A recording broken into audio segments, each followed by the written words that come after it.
working. Please, come up here.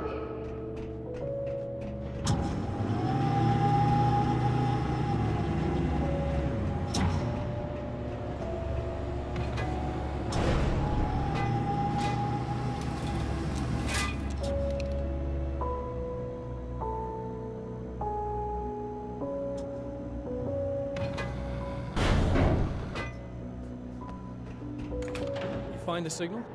Yes, I don't think it's quite the same thing we had, the last time. Still, we're definitely picking it up. Are we getting the complete signal now? I'm afraid not. Take a look at it yourself. I'm printing out a hard copy now. I'd like to ask you a question or two before that, though. If you don't mind. What's on your mind, Doctor? Most people would find these events extremely disturbing, provided that they survive these creatures, that is. You seem to be quite adept at dealing with the situation. Why is that? Yes, I was involved in... It's a complex story. I was in this small town, and a horrible thing from another dimension kidnapped my wife and manipulated me into writing this horror story that came true. I learned to fight it with light, and I managed to contain it and free my wife. But I was trapped in its world. Are you serious? Absolutely. So, I'm used to reality working in strange or even impossible ways.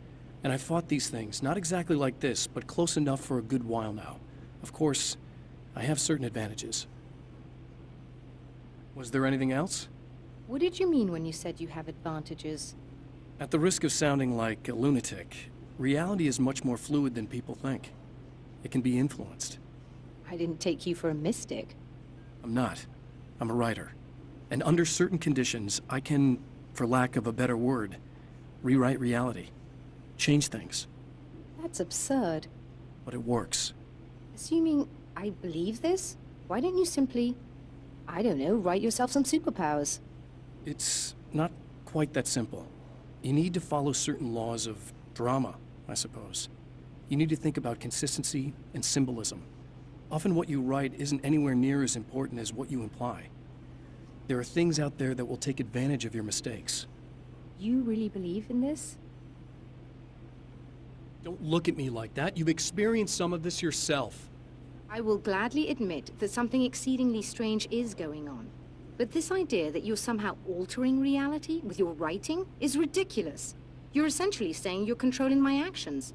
Leaving aside the rational arguments against this, what gives you the right? Well, it's more like having a destiny. A path you're on. You're not aware of it, but there it is. If somebody changes it, what difference does it make? It's what every writer does. If you write something that affects one of the characters, they don't really know about that. I'm not a character. Are you saying that it's all right to take advantage of someone if they aren't aware of it? Look, all I meant was that if you're genuinely making all your own decisions, and those decisions lead to whatever destiny you have, what practical difference does it make? I suppose that depends on whether our destinies are determined by things like physics and probabilities, or natural reality, which is presumably neutral and impartial, or by some kind of an intelligence. If it's the latter, that intelligence makes choices based on some criteria. If we suffer as a result of those choices, there's a moral and ethical element involved, regardless of whether we're aware of its manipulations. Wouldn't you agree? You're taking this very well. I thought you'd be hangry. I suppose I would be if I thought you could actually do this. Another printout. Another signal fragment. The message is still not complete, but it's another piece of the weapon he has built against his adversary. Mere words on a piece of paper, but in the right hands, they will hold back the darkness.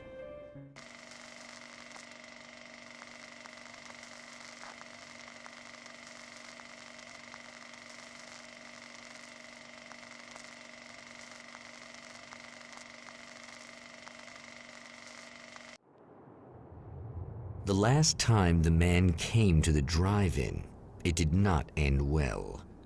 He hopes to avoid that fate this time. He hopes that what he has brought with him to this place is enough.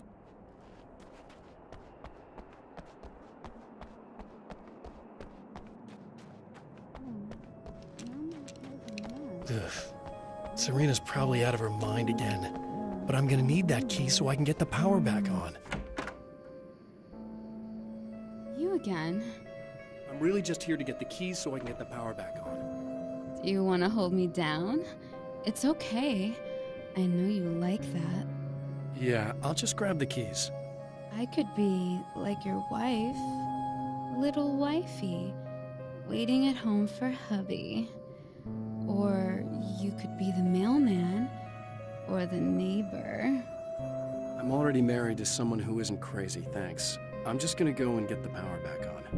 Aww. Look, I may or may not be back. I have the access code to the booth already, so once the power is on... You should totally come see me. We could have fun.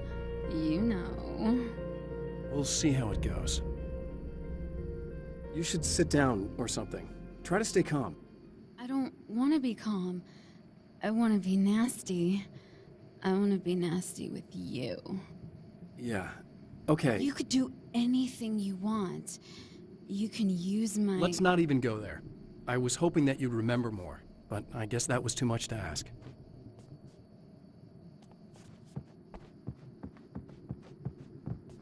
I was about to do the weather, but I see we have a caller. Hey, you're on the air with Eddie. What's up? Hey, Eddie, it's Ricky. You talked about fate before. You think about that a lot? Not a lot, to be honest, but I take it you do. Oh, yeah. Oh, yeah. Any conclusions you'd care to share, Ricky? Well, we've got free will, right? That's in the Bible and everything.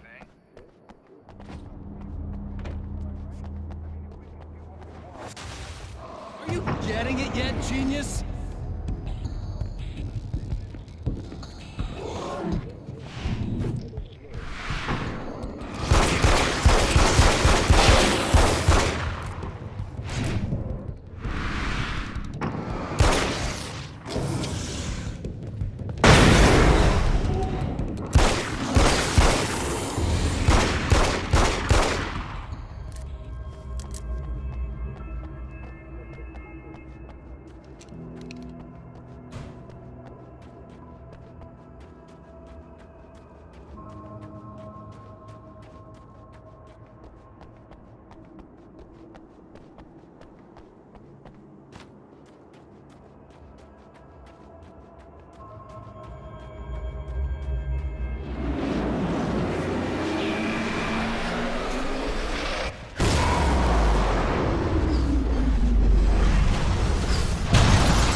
It's obvious that for all his power, Mr.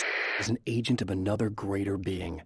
The dark place he came from is full of terrible alien intelligences, dark presences, and none of them should be let loose in our world.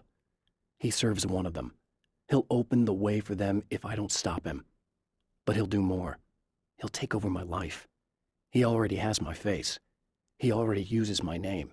He'll become Alan Wake in every way imaginable and corrupt everything. Unless I can stop him.